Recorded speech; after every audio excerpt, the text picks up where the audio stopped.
Notre nouveau talk est maintenant consacré au cloud dans le monde de l'entreprise avec l'histoire d'Edenred, plateforme de services et de paiement qui souhaitait transformer son IT dans une logique de cloud as a business platform et définir sa stratégie de migration vers le cloud en s'appuyant sur l'expertise d'Orange Business Services. Et pour en parler, pour nous raconter cette histoire, je vous propose qu'on aille rejoindre sur ce plateau mes deux experts. Allons-y.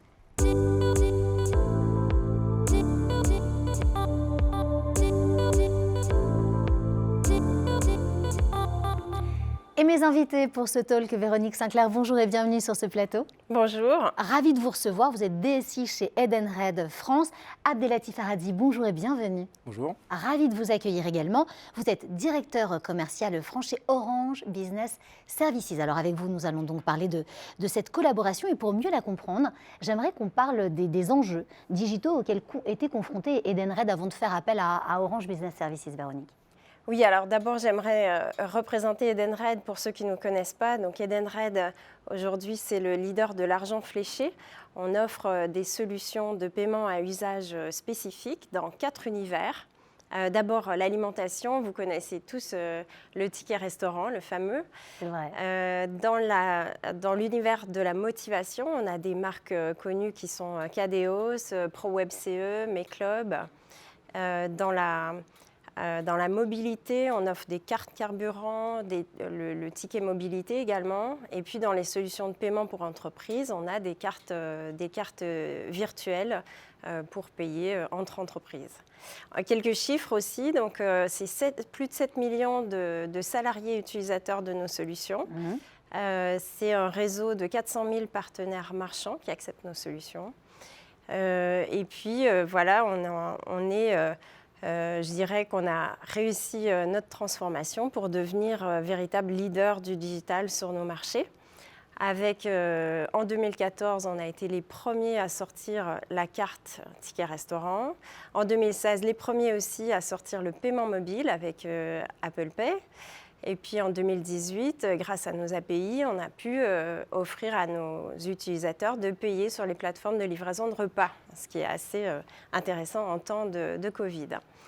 Voilà, donc nos enjeux, évidemment, sont multiples. Donc, comme toutes les entreprises, on a un time to market qui s'accélère. On a aussi besoin d'avoir des infrastructures élastiques pour permettre à nos solutions d'être résilientes en temps de pic de charge. Donc, vous savez que toutes les entreprises commandent leur ticket restaurant le dernier jour du mois. Les utilisateurs veulent savoir leur solde le premier jour du mois. Et toutes les entreprises commandent le Kadeos à la fin de l'année. Donc voilà, on est aussi très attentif évidemment à l'efficacité économique de nos solutions. Voilà, donc le contexte dans lequel on était au moment de démarrer le projet avec OBS, c'était nos infrastructures étaient sur un cloud privé qui peinait à répondre à nos enjeux.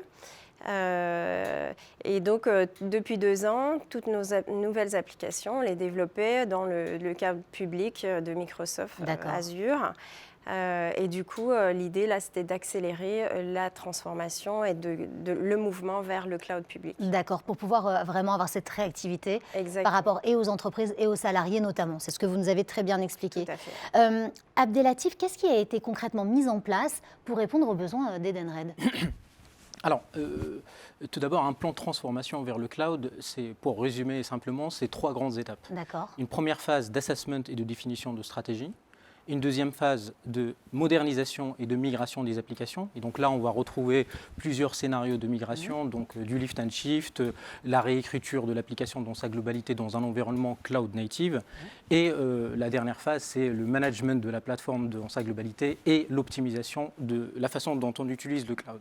Alors, face aux enjeux que vient de décrire Véronique, donc il a fallu, et c'était indispensable et je dirais même très logique, de bien poser les bases de la première phase pour finalement définir la stratégie au regard du legacy qui est assez complexe d'Edenred et donc le contexte globalement de l'écosystème IT d'Edenred. Donc concrètement, ce qui a été mis en place, c'est un dispositif d'experts, donc une sorte de task force qu'on a mis en immersion dans les équipes d'Edenred. Donc une équipe composée d'experts DevOps, FinOps, d'experts réseau, cyber aussi, l'enjeu de la sécurité étant important aussi pour Véronique. Et donc, cette task force déroule une stratégie assez bien rodée au sein d'Orange Business Services, donc une méthodologie de due diligence. On prend en considération l'ensemble des critères, qu'ils soient techniques, financiers, opérationnels ou organisationnels. Donc là, on va passer à la loupe l'infrastructure IT et l'ensemble du parc applicatif. Mais ça veut dire aussi un accompagnement à 360, exactement, de A à Z, avec beaucoup d'intervenants aussi, avec chacun sa spécificité. Hein. Et plusieurs compétences. Absolument, et ses compétences. Pourquoi est-ce que vous avez décidé de vous faire accompagner dans votre stratégie de migration vers le cloud par Orange ? J'avais envie de vous parler des 3 raisons en fait, qui nous ont fait choisir OBS. Donc d'abord, une méthodologie éprouvée qui nous a été présentée, qui nous permettait vraiment de gagner du temps et de gagner en professionnalisme. Aussi, Orange est agnostique des différents providers de cloud, donc ça permettait de ne pas avoir de parti pris. Et puis finalement, Abdelatif l'a dit, une aventure vers le cloud, c'est bien sûr, on a besoin de compétences d'expertise cloud, mais on a aussi besoin d'expertise, beaucoup d'expertise en sécurité, bien sûr, en connectivité pour assurer la connectivité entre les différents clouds, et puis même en expertise applicative, puisque l'aventure vers le cloud, c'est aussi l'occasion parfois de réécrire certaines briques applicatives.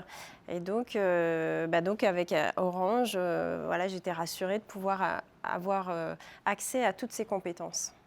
C'est fou quand vous parlez vous utilisez une sémantique très particulière. Le mot aventure, c'est une aventure aussi pour ces entreprises qui se transforment de plus en plus et de plus en plus vite. Elles n'ont plus le choix, elles en ont besoin pour elles, pour leurs salariés et puis pour leurs clients généralement. Est-ce que d'après vous, Abdelatif Aradi, digitaliser dans une logique de cloud as a business platform, ça devient incontournable dans le monde dans lequel on vit, dans le monde de l'entreprise ? Alors, tout à fait. Donc, on distingue globalement 2 grandes approches pour mener à bien une transformation vers le cloud. La première, qu'on connaît très bien parce que c'est celle qui existe depuis déjà 10 ans, c'est ce que je qualifie d'approche technologique. Donc là, on va retrouver des critères d'utilisation du cloud comme levier pour améliorer l'accessibilité aux applications, donc renforcer la sécurité, le PRA, le PCA, réduire le budget global de la DSI, transformer le CAPEX en OPEX. Donc, on retrouve ici des exigences purement IT qui rentrent dans le cadre de la fonction régalienne d'une DSI. L'autre approche, et c'est celle qui monte en puissance en ce moment, et c'est l'approche que Edenred a adoptée, c'est celle qui consiste à utiliser le cloud comme étant une plateforme business. Donc c'est cette approche qui est plébiscitée par les dirigeants d'entreprise. Pourquoi ? Parce que c'est d'abord un atout commercial avant tout. C'est aussi un enabler pour innover, créer de la valeur, et marquer un avantage concurrentiel sur le marché. D'accord. Cette crise qu'on vient de vivre a pas mal accentué un petit peu sur cet aspect-là et a forcé les entreprises à envisager le cloud comme étant un axe stratégique dans leur feuille de route globale. Voilà. Avec du recul aujourd'hui, qu'est-ce que vous pensez, chacun à votre niveau ? Et j'aimerais peut-être commencer par vous, Abdelatif, de cette collaboration. Qu'est-ce que ça vous a apporté ? La collaboration avec Edenred, c'est d'abord une aventure. Le projet de transformation dont on a parlé, ce n'est pas juste un projet ponctuel. Il se fait dans le temps. Et la migration, c'est une migration progressive qui se fait aussi dans le temps et dans la durée. Donc chaque étape est importante. Il faut se poser pour prendre en considération le legacy, l'écosystème en place et mener à bien chaque transformation comme il faut avec les équipes, en prenant en considération aussi pas juste l'écosystème IT, mais aussi l'ensemble des départements métiers qui sont aussi partie prenante. Un projet de transformation vers le cloud, ce n'est pas juste un projet IT, c'est un projet d'entreprise. Véronique, qu'est-ce que vous retiendrez de cette collaboration avec Orange Business Services ? D'abord sur le plan humain et organisationnel, autant les équipes étaient tout à fait enthousiastes à l'idée de passer dans le cloud. Ils avaient du coup besoin d'aide sur la méthodologie, j'en ai parlé tout à l'heure. Donc ça a été vraiment très utile d'avoir OBS à nos côtés pour rythmer le chemin vers cette stratégie cloud. Et puis, comme l'a dit Abdelatif aussi, ça a été l'occasion de convaincre, d'embarquer vraiment les directions métiers, de bien comprendre les avantages du cloud. Et puis sur le plan technique, d'être rassuré sur le choix Azure, d'avoir une feuille de route très claire. Et sur le plan financier, ce qui me tient beaucoup à cœur aussi, c'est d'avoir une étude ultra détaillée sur les opportunités de chaque application de migrer ou pas vers le cloud public. Eh bien, merci à tous les deux d'avoir été sur ce plateau aujourd'hui, de nous avoir expliqué cette aventure que vous avez vécue ensemble et que vous vivez encore, parce que ça reste une belle aventure qui continue à évoluer. Et c'était très intéressant d'avoir votre témoignage. Véronique Sinclair, je rappelle que vous êtes la DSI d'Edenred France et vous, Abdelatif Aradzi, le directeur commercial marché France pour Orange Business Services. Merci encore à tous les deux d'avoir témoigné aujourd'hui. Quant à nous, on se retrouve très vite, là, dans quelques minutes pour un nouveau talk. Alors, restez bien avec nous. Orange.